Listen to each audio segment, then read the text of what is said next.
How are you doing this morning? This is Kerry Green from the Live, Build, Change website and podcast, and this is the Morning Mindset edition of the podcast. If you don't know what Morning Mindset is all about, it is really just a way for us to join together around the truth of God's Word, to encourage ourselves with that truth, to set our minds according to that truth, so that we can live according to that truth.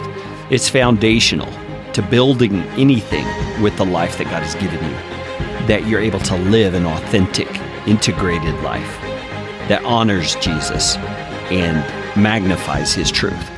And that's why the Morning Mindset is a daily thing. We have to do this every day of our lives, don't we? It's a discipline. It's a practice of getting our minds in the right place.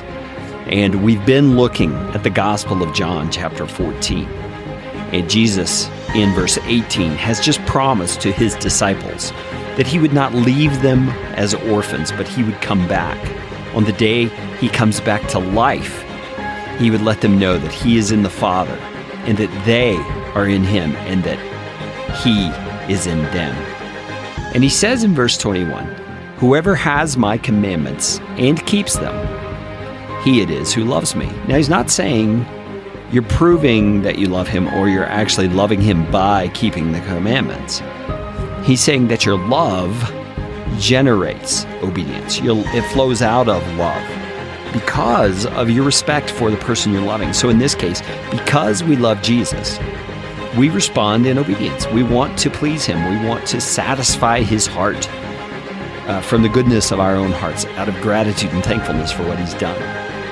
And He says, "He who loves me will be loved by my Father, and I will love him and manifest myself to him." You see, our love for Jesus it's a gift in a way. It comes from everything He's done for us.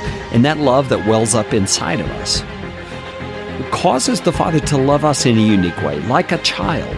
You know, all of us would say we love our friends' kids. We love them.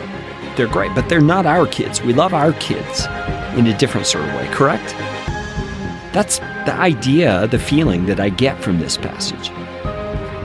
Jesus is saying when you love Him, His Father then turns towards you with a new kind of love, with an additional kind of love.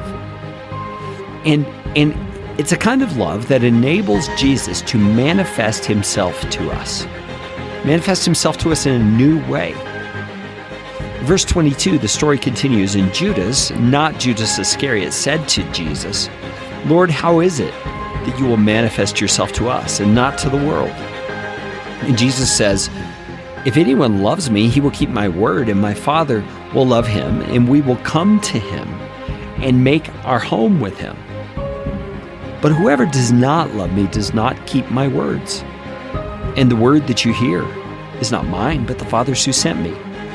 You see, the point I hear Jesus making here is that our love for the Father opens a way for the Father to come to us in a unique way, a way that He does not come to those who do not love Him. It's an amplification of the relationship. It is an intimacy that we don't know otherwise. And so as you face this day, I don't know what you face. It might be some very difficult circumstances relationally or practically, or it may be a day full of anticipation and joy. But you can know today, because of the love you have for Jesus, God has turned toward you with a smile on His face, with a heart full of love. And He has made His home with you, so nothing you face can endanger that in any way.